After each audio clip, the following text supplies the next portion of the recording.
Delisa bersenandung senang sembari mengaduk teh untuk Arthur. Senang amat, Neng. Delisa menoleh.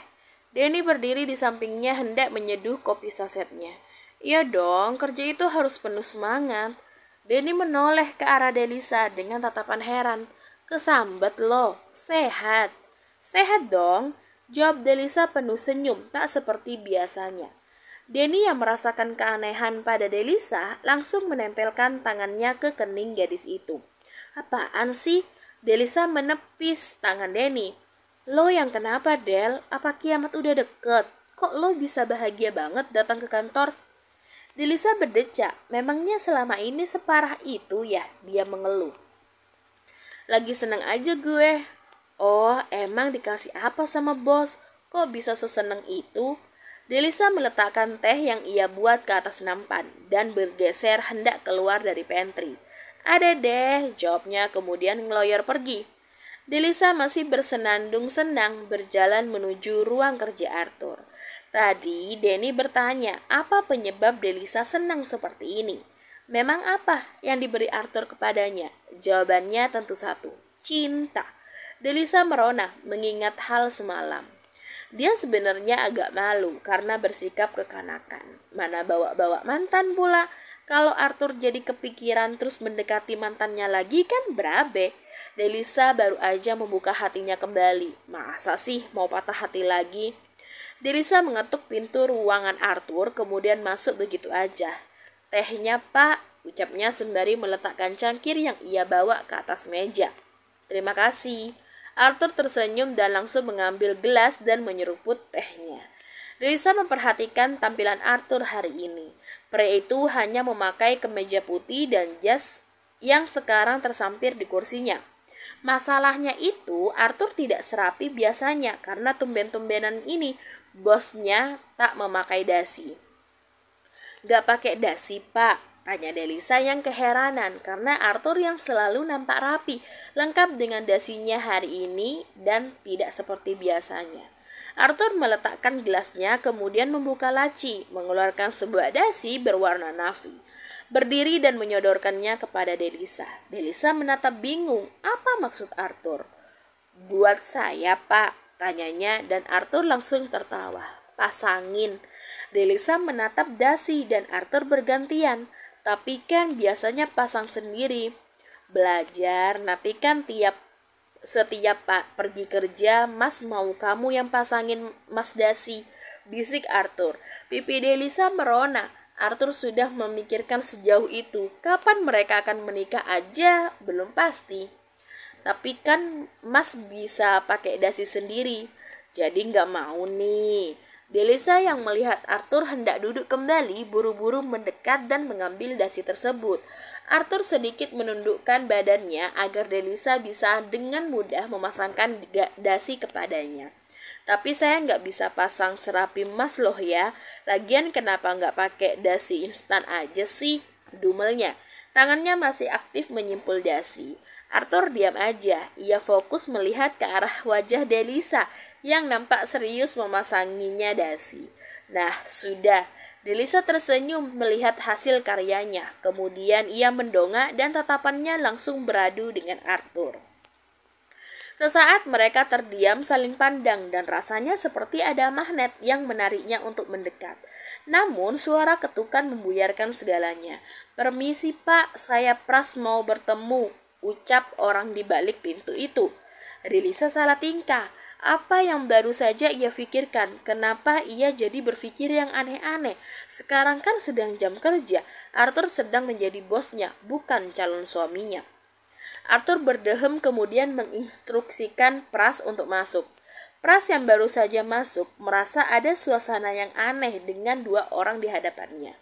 Delisa buru-buru permisi keluar dan langsung menutup pintu. Ia mengipasi wajahnya yang terasa panas. Dia benar-benar seperti remaja yang sedang dimabuk cinta. Kenapa lo? Delisa terperanjat. Mita tiba-tiba saja muncul di hadapannya. Gak kenapa-napa, jawab Delisa agak terbata. Mita menaikkan alisnya. Habis kena marah ya? Delisa tambah berpikir langsung mengangguk aja. Tidak mungkin kan dia mengaku kalau hampir aja melakukan hal tak sepatutnya di kantor, di jam kerja pula. Ya gitu deh, lo sendiri ngapain kesini? Biasa. Mita mengangkat berkas di tangannya. Claudia sedang cuti melahirkan, jadi Mita lah yang sementara mengemban tugasnya. Oh, ada Pras di dalam. Bisa tunggu bentar kan? Mita mengangguk. Delisa duduk di kursinya, sementara Mita duduk di kursi tunggu. Oh ya, lo udah dapet kabar belum? Bu Indira akhir bulan ini terakhir kerja. Hah? Serius lo? Bukannya masih bulan depan ya? Delisa agak kaget karena setahunya Bu Indira akan resign paling tidak ya seminggu sebelum kontraknya habis. Dipercepat katanya. Tapi beliau nggak mau kasih tahu sih alasannya. Sebel deh. Satu-satu pada resign. Bu Indira, habis itu Pras, lo juga. Ya juga sih, dalam waktu 3 bulan berturut-turut ada aja yang mengundurkan diri. Tunggu. Kok lu tahu Pras mau resign? Mita mendesah pelan. Ini anak satu. Udah berapa kali sih tuh si Pras ngasih tahu? Fokus makanya. Delisa mencebik. Memang sih belakangan ini ia jarang membuka grup chat dan jarang berkumpul dengan teman kantornya. Jadi ia sepertinya banyak ketinggalan gosip baru. Terus apa rencana lo abis resign? Delisa berpikir sesaat. Apa ya? Dia memang ada rencana akan menikah, tapi kan Arthur belum memberi kepastian kapan dirinya akan melamar Delisa secara resmi. Jadi ibu rumah tangga kali ya? Mita tertawa. Cari calon suaminya dulu sono, baru jadi ibu rumah tangga, jawabnya. Delisa manyun, belum tahu aja mereka kalau Delisa sudah diikat pakai cincin mahal. Puas amat lo ketawanya. Hahaha, sorry. Lo kelamaan sama Pak Arthur mulu sih. Jadi ngejomblo terus deh. Lo kayak beliau. Delisa mencebik, walau dalam hati dia bersyukur juga sih belum ada yang menyadari hubungan mereka. Oh ya, lo yakin keluar dari sini mau nganggur aja? Prasno, anak sultan, bakal bos, bolehlah minta job sama dia. Mereka masih berbincang dan tak lama Pras keluar dan Mita pamit masuk ke ruang Arthur. Sampai siang tak banyak yang Delisa kerjakan. Entah kesambet apa sampai pekerjaannya sesantai ini. Telepon di atas meja berbunyi dan Delisa lekas menekan tombolnya. Ke ruangan saya, ucap Arthur dan panggilan berakhir. Delisa menarik nafas dalam dan beranjak ke ruangan Arthur. Ia mengetuk pintu dan kemudian masuk. Iya pak, ada perlu apa? Tanyanya formal. Arthur sedang duduk di sofa sembari menyekrol tabnya. Arthur menatapnya sebentar, kemudian menggabitnya agar mendekat ke arahnya. Delisa menggeser mendekat. Biasanya kalau Arthur mengkode begitu, ada yang mau pria itu perlihatkan kepadanya dari layar tabnya. Kening Delisa mengerut. Layar tab Arthur menunjukkan deretan perhiasan di suatu web produsen perhiasan. Kenapa pak? Tanyanya agak bingung. Arthur tersenyum. Tingkat kepekaan Delisa ini memang belum ada kemajuan juga. Tubuh Delisa serasa tertarik dan saat ia sadar, ia justru sudah terduduk di atas pangkuan Arthur. Matanya melebar karena kaget. Pak, sekarang lagi jam kantor. Kalau ada yang lihat gimana? Delisa mencoba bangun namun Arthur menahan tubuhnya. Ia tidak menyangka Arthur bisa seberani itu melakukan hal seperti ini di kantor dan di jam kerja pula. Siapa yang mau lihat? Ucapnya kemudian bersender di sandaran kursi. Delisa melihat ke arah tirai dan syukurnya tertutup rapat. Pintu juga tertutup. Sejauh ini tidak ada yang tidak sopan masuk begitu saja ke ruangan Arthur. Tapi kalau ada yang curiga gimana? Delisa menunduk malu. Dia memang sudah beberapa kali pacaran, tapi baru kali ini ia melakukan hal seintim ini. Ingat, mereka belum menikah. Selagi nggak ada yang dobrak pintu mah aman. Delisa percaya aja, toh siapa juga yang berani bersikap tak sopan. Kalaupun ada, hanya ada satu orang yang berani melakukan hal itu. Terus, mas mau liatin apa ke aku? Tanya Delisa. Jantungnya berdetak tak karuan. Tindakan Arthur makin lama semakin agresif. Walaupun begitu, Delisa justru malah merasa senang. Mas mau pesen cincin pernikahan, tapi maunya kamu aja yang milih. Cincin pernikahan? Wah, Arthur bahkan sudah berpikiran sejauh itu. Padahal mereka belum benar-benar membicarakan soal kapan tepatnya pernikahan itu akan berlangsung. Aku yang pilih. Arthur mengangguk. Delisa melihat-lihat katalog perhiasan tersebut. Tapi ia sama sekali tak bisa berpikir. Bukannya apa, berdekatan dengan Arthur saja ia sudah deg-degan, apalagi dalam posisi seperti sekarang. Pelan-pelan aja pilihnya, ucap Arthur. Delisa merasa tubuhnya terasa kaku, mau bergerak aja ia agaknya tak berani. Namun semua hal itu menjadi canggung ketika gebrakan terdengar dari arah pintu. Brak! Pintu ruangan Arthur terbuka, menampakkan sosok satu-satunya manusia yang selalu masuk ruangan Arthur dengan tidak santai. Siapa lagi kalau bukan Raden yang menganga di depan pintu. Raden berdehem pelan mencoba membasahi tenggorokannya. Setelah kejadian tidak terduga tadi, mereka pergi makan siang bertiga. Delisa nampak canggung. Ia tidak menyangka manusia yang seharusnya sedang di kota sebelah ini malah sudah pulang dan nyelonong masuk begitu aja ke ruangan Arthur. Sorry, gue gak maksud ganggu, mana tahu gue kalau bakal ada adegan begitu. Ucapnya lagi sambil mengulum senyum menatap Arthur dan Delisa bergantian. Arthur nampak santai dan biasa aja, berbeda dengan Delisa yang mati-matian menahan malu. Mulai sekarang, biasakan ngetok pintu sebelum masuk, Arthur memberi peringatan. Lagian kalian ini, gue ngerti sih lagi pada di mabuk cinta, tapi gak begitu juga di kantor. Delisa diam aja. Iya sih, mereka memang salah. Tapi mana ia tahu kan kalau orang yang biasanya stay cool itu bisa seagresif itu. Jadi kapan tanggal pastinya? Biar bisa atur jadwal orang tua gue. Mata Delisa memicing. Apa hubungannya tanggal pastinya dengan orang tua Raden? Kan yang mau menikah itu Arthur dan Delisa, bukan Raden. Maksudnya, Arthur menoleh pada Delisa, kemudian menyentuh tangan gadis itu. Kamu tahu sendiri kan, Mas udah gak punya orang tua, jadi Mas minta tolong sama orang tuanya Raden untuk ngelamar kamu nanti, katanya. Oh gitu, mereka saling pandang seolah punya dunia sendiri. Tolong kalau mau bermesraan jangan di depan saya, jomblo ini, decak Raden. Membuat Arthur seperti akan menyemburkan tawa. Siapa suruh jomblo terus, ejek Arthur. Alah, yang baru jadian aja songong, balas Raden tak terima. Sekilas Arthur dan Raden terlihat lebih seperti saudara ketimbang teman. Mereka sudah berteman lebih dari 10 tahun dan memang seakrab itu. Gak apa-apa, baru jadian, yang penting langsung menikah. Arthur kembali menatap Delisa yang nampak malu-malu. Raden bergedi, tadinya ia mau makan siang bersama dua orang ini, tapi ia sadar diri. Ia layaknya obat nyamuk kalau tetap berada di antara dua orang yang dimabuk cinta ini. Mau kemana? Tanya Delisa saat melihat Raden berdiri dan membereskan barang-barangnya. Males gue di tengah bucin. Assalamualaikum, ucapnya, dan Arthur hanya tertawa melihat Raden yang berlalu pergi. Namun tak lama pria itu kembali lagi. Ngapain balik lagi? Tanya Delisa. Sayang, makanan udah dipesen tapi gak dimakan, katanya, kemudian kembali duduk dengan tampang seolah tak terjadi apapun sebelumnya. Tadi Mas ngobrolin apa sama Raden? Tanya Delisa. Mereka sedang di jalan kembali ke kantor. Apanya?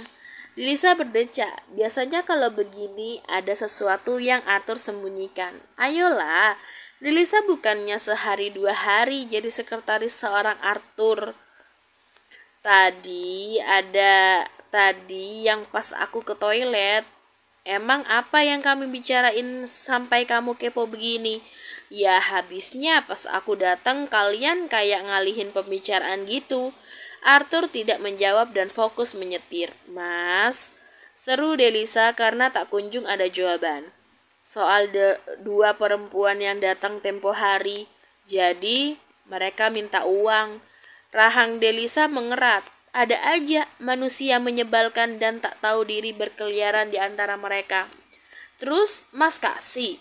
Arthur menggeleng dan Delisa langsung tersenyum lega. Jangan dikasih, nanti sekali dikasih pasti ngelunjak. Arthur juga berpikiran yang sama. Biasanya orang seperti itu mereka diberi sekali maka akan terus datang untuk meminta. Beberapa hari ini terasa aman. Bu Indira juga sedang menyeleksi calon pengganti Delisa. Arthur meminta Delisa yang memilih sendiri calon pengganti dirinya karena menurut Arthur, Delisa lah yang tahu pekerjaan seperti apa yang akan diemban oleh sekretaris barunya kelak.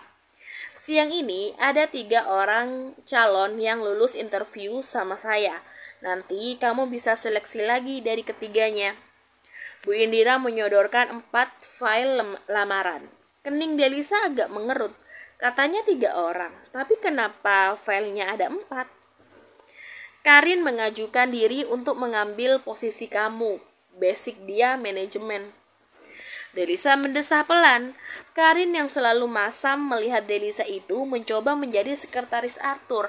Tapi satu ide terfikir olehnya. Delisa tersenyum. Ia sepertinya harus memperlihatkan secara nyata betapa sulitnya menjadi sekretaris seorang Arthur. Kita tes Karin aja dulu, Bu. Kalau dalam 2 minggu dia masih mau lanjut, biar dia aja. Tapi kalau kerjanya cocok sama bos sih, gimana? Bu Indira mengangguk dan beliau ikut saja dengan kemauan Delisa. Kita lakukan sesuai keputusan kamu. Setelahnya Delisa melapor ke Arthur dan siang itu juga Karin sudah mulai bekerja. Ini lemari file, sudah saya susun sesuai abjad nama sales. Nah, kalau yang ini abjad nama klien dan yang ini abjad nama cabang, yang ini nama toko. Dan Delisa mulai menjelaskan pekerjaannya. Niatnya ia ingin membungkam Karin yang selama ini selalu meremehkan pekerjaannya. Kamu nggak nyatet? Tanya Delisa begitu melihat Karin dengan santainya hanya melenggang dengan tangan kosong. Ngapain? Ingatan gue masih bagus kok. Anda bisa bekerja profesional tidak? Sekarang saya sedang menjelaskan pekerjaan ke kamu. Kamu seharusnya tahu basic pekerjaan sekretaris adalah mencatat. Bahkan hal kecil sekalipun. Karena semua hal bisa jadi informasi. Karin berdecak. Tapi tak juga menurut. Delisa sih bodoh amat. Toh nanti yang kena lahar panasnya Arthur kan dirinya, bukan Delisa. Dan benar aja, 2 hari kemudian kertas file berhamburan, melayang karena lemparan Arthur. Kenapa bisa tidak kamu catat, ha? Kemarahan Arthur memuncak. Ia baru saja membawa Karin pergi menemui klien. Kemarin Delisa sudah menemani dan hari ini sengaja hanya Karin sendiri yang pergi karena Delisa ditugaskan untuk mengikuti meeting internal dengan sales. Maaf Pak, ucapnya takut-takut. Arthur menekan tombol telepon dan memanggil Delisa masuk. Iya Pak, ada apa? Delisa bisa melihat wajah Karin yang nampak menahan tangis. Mungkin ini baru pertama kalinya ia melihat Arthur yang sedang marah. Panggil 3 calon kandidat sekretaris saya. Dia tidak becus bekerja, kesal Arthur. Bukannya apa, Delisa bahkan sudah mewanti-wanti Karin untuk mencatat apa saja yang dibicarakan. Tapi nampaknya perempuan itu hanya terpaku dengan makanan di atas mejanya. Baik Pak, Delisa mengkode Karin untuk keluar.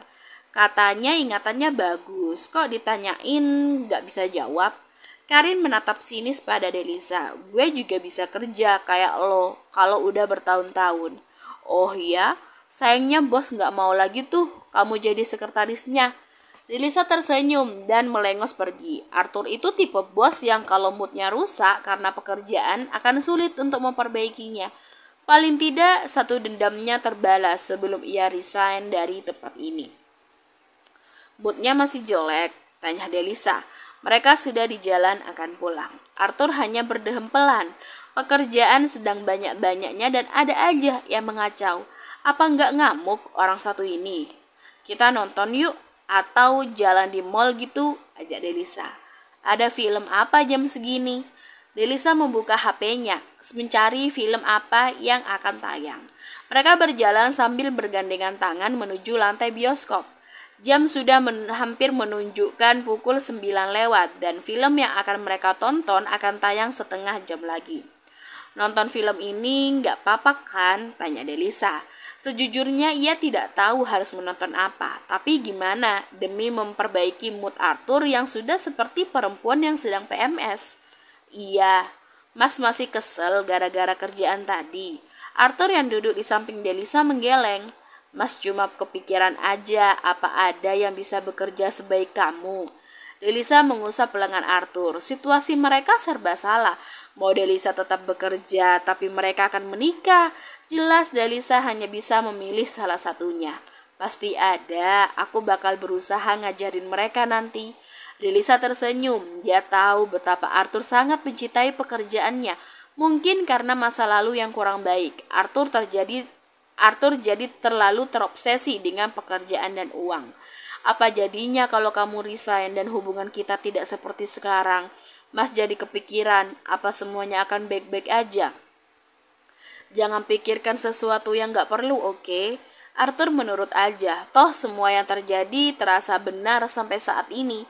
Film sudah dimulai lebih dari 1 jam yang lalu. Arthur, jangan ditanya. Pria itu tertidur di kursi samping Delisa, sementara gadis itu sendiri nampak tidak berminat pada film action tersebut. Dia kemari hanya karena ingin menghibur Arthur. Setelah film usai, Delisa dengan lembut membangunkan Arthur. Mas, bangun, filmnya udah selesai. Mata Arthur mengerjap mencoba menyesuaikan dengan cahaya lampu yang sudah terang. Ah, Mas ketiduran. Gak apa-apa, ayo pulang, ajak Delisa. Mereka berjalan kembali ke parkiran sambil bergandengan tangan tanpa mereka sadari ada orang lain yang sedang memperhatikan mereka.